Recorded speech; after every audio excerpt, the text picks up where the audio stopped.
پیارے پیارے اور محترم اسلامی بھائیوں، پچھلے جمعے دعا، استغفار میت کے لیے اس کے متعلق بات ہوئی تھی، اور میں نے یہ عرض کیا تھا کہ کچھ چیزیں جو اختلاف کی بنیاد بنتی ہیں ہمارے درمیان، گزرے گی تو آج انشاءاللہ ضرور پیش کریں گے۔ ایک بات یاد رکھیے گا کہ دعا عبادت ہے۔ دعا جب اللہ تعالیٰ سے کی جائے تو کیا ہوتی ہے؟ مطلب دعا کا ویسے معنی پکارنا بھی ہوتا ہے، لیکن دعا جب رب تعالیٰ سے کی جائے تو وہ عبادت ہوتی ہے، اور رب تعالیٰ کو اپنی بارگاہ میں دعا نہ کرنے والا پسند نہیں۔ اللہ تعالیٰ کو اپنی عبادت سے روح گردانی کرنے والا پسند نہیں۔ رب تعالیٰ نے فرمایا وہ جہنم میں جائیں گے۔ اب یہ ہے کہ کسی کے لیے دعا کرنا، کچھ لوگ مختلف طرح کی آیات پیش کرتے ہیں، وَأَلَّيْسَ لِلْإِنسَانِ إِلَّا مَا سَعَىٰ، کہ انسان کے لیے وہی کچھ ہے جو اس نے خود کمایا۔ پھر کچھ اس سے آگے چلے جاتے ہیں، وہ کہتے ہیں نہیں نہیں، جو اولاد دعا کرتی ہے وہ قبول ہوتی ہے، جو انسان نے نیک اعمال کیے ہوتے ہیں وہ کام آتے ہیں۔ پھر جو صدقہ جاریہ ہوتا ہے وہ کام آتا ہے۔ اچھا، فرق تھوڑا سا سمجھیے۔ صدقہ جاریہ میں وہ بور کرواتے ہیں، جس کو ہمارے دوسرے بھائی جائز سمجھتے ہیں، اس کی بات کر رہا ہوں۔ بور کرواتے ہیں، بور کروانے کے بعد وہاں نلکا لگاتے ہیں، نلکا لگاتے ہیں، اور نلکا لگانے کے بعد یہ کہتے ہیں کہ یہ صدقہ جاریہ ہے فوت شدہ کے لیے، جبکہ نہ بور کروانا سنت ہے،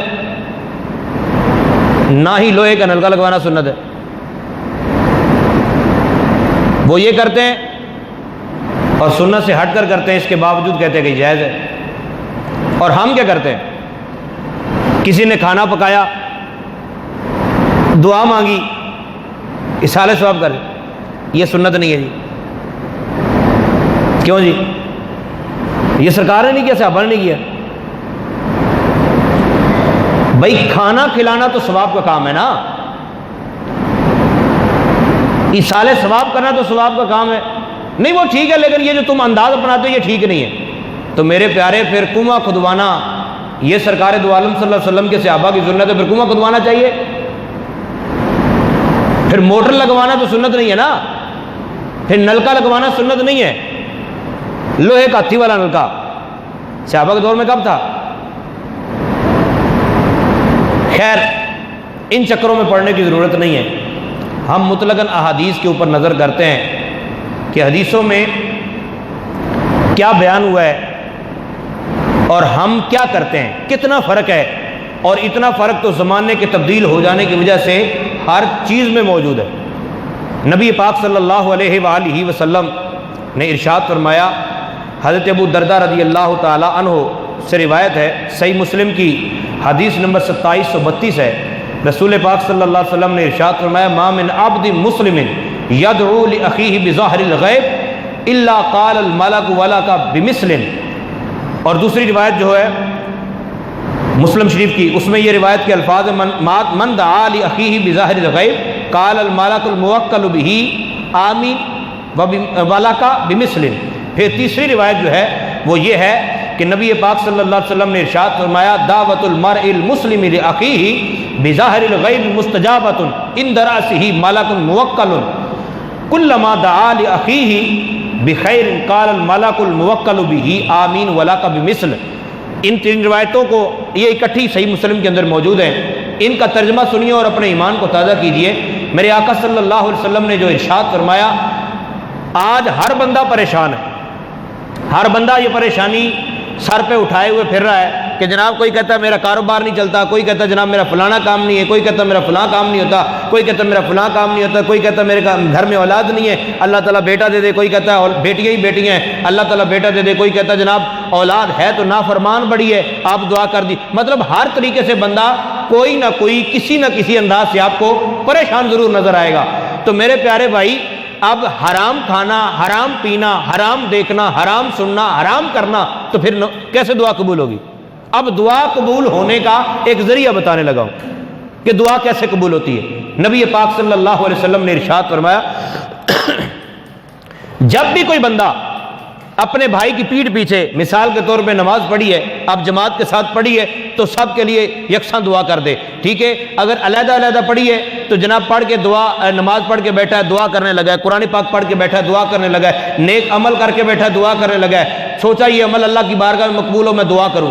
اب دعا کرنے لگے، جب بھی بندہ دعا کرے، اپنے بھائی کے لیے دعا کرے، اپنے بیٹے کے لیے دعا کرے، اپنے والد کے لیے دعا کرے، اپنی والدہ کے لیے دعا کرے، اپنے رشتہ داروں کے لیے دعا کرے، مامی، پھپھی، تائی، چاچی، سب کے لیے وہ بندہ ہاتھ اٹھائے اور دعا کر دے۔ نبی پاک صلی اللہ علیہ وسلم نے ارشاد فرمایا، جب تم دعا کرتے ہو، کوئی بھی مسلمان جب اپنے مسلمان بھائی کی پیٹھ پیچھے اس کے لیے دعا کرتا ہے تو اللہ تعالیٰ نے ایک فرشتے کی ڈیوٹی لگائی ہے جو اس کے سر کے پاس موکل ہے، اور اس کی ڈیوٹی یہ ہے، وہ فرشتہ کہتا ہے جتنی دعائیں تم نے باقیوں کے لیے کی ہیں، میں کہتا ہوں اللہ تعالیٰ تیرے حق میں قبول فرمائے۔ سبحان اللہ۔ مطلب اب بندہ خود اپنے لیے دعا کرے، پتہ نہیں قبول ہوگی کہ نہیں، لیکن اگر بندہ دعا کرے اور فرشتہ آمین کہے، اب سوچنے والی بات پھر یہ ہے کہ ہمارے ہاں کوئی فوتگی ہو جاتی ہے، ہم فوتگی کے بیٹھے ہوتے ہیں، تعزیت کے لیے لوگ آ رہے ہوتے ہیں، ایک بندہ آتا کہتا ہے جی دعا کریں، ٹھیک ہے؟ اب دعا کی، ہم دعا کیا کرتے ہیں؟ چلو کم از کم اتنا تو کہہ ہی دیتے ہیں نا کہ مولا کریم فلاں کی بخشش کر دے، ٹھیک ہے؟ پھر کوئی اور آتا ہے دعا کریں جی، اتنا تو کہہ ہی دیتے ہیں نا مولا کریم فلاں کی بخشش کر دے۔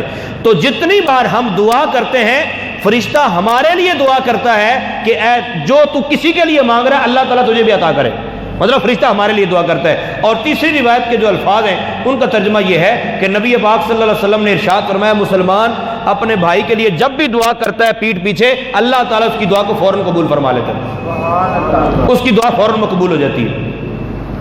اور فرشتہ کہتا ہے کہ جو تو کسی کے لیے مانگ رہا ہے اللہ تعالیٰ تیرے حق میں بھی قبول فرمائے۔ آئیے وہ روایتیں کہ اب جو عبادات ہم کرتے ہیں، لوگوں کا یہ ذہن ہے کہ جو کر کے دنیا سے گیا ہے بس وہی اس تک پہنچتا ہے، اور کوئی بات اس تک نہیں پہنچتی، نہ ہی اس کو کوئی فائدہ ہوتا ہے، نہ ہی اس کو کوئی ثواب ملتا ہے، نہ ہی اس تک وہ ہماری مانگی ہوئی دعائیں پہنچتی ہیں۔ اگر یہ کسی کا عقیدہ ہے تو وہ بالکل فاسد عقیدہ ہے، غلط عقیدہ ہے۔ درست عقیدہ کیا ہے یہ آپ دیکھیے، میرے پاس میں نے نشانی جو لگائی، صحیح مسلم کے اندر کتاب الوصیت ہے، اور انہوں نے باب باندھا ہے، باب وصول ثواب الصدقات الی المیت۔ اس کا ترجمہ یعنی امام مسلم نے عنوان قائم کیا ہے، عنوان یہ ہے کہ یہ باب ان حدیثوں کے بارے میں ہے جن سے یہ ثابت ہوتا ہے کہ صدقات کا ثواب میت تک پہنچتا ہے، دعا کا نہیں، صدقات کا ثواب میت تک پہنچتا ہے۔ صحیح مسلم کے اندر یہ روایت موجود ہے، اور 1630 نمبر حدیث پاک ہے، صحیح ابن خزیمہ کے اندر روایت موجود ہے، ٹھیک ہے؟ سنن نسائی شریف کے اندر موجود ہے، سنن نسائی شریف کے اندر جو روایت، یہ بھی سیاستہ کی کتاب ہے، روایت موجود ہے، آپ اس پہ غور کیجئے گا۔ کتاب الوصایہ ہے، باب کون سا باندھا، عنوان کیا ہے، ہیڈ لائن جو اوپر ہے وہ کیا ہے، وہ ہے باب فضل الصدقۃ عن المیت، یعنی میت کی طرف سے صدقہ دینے کی فضیلت۔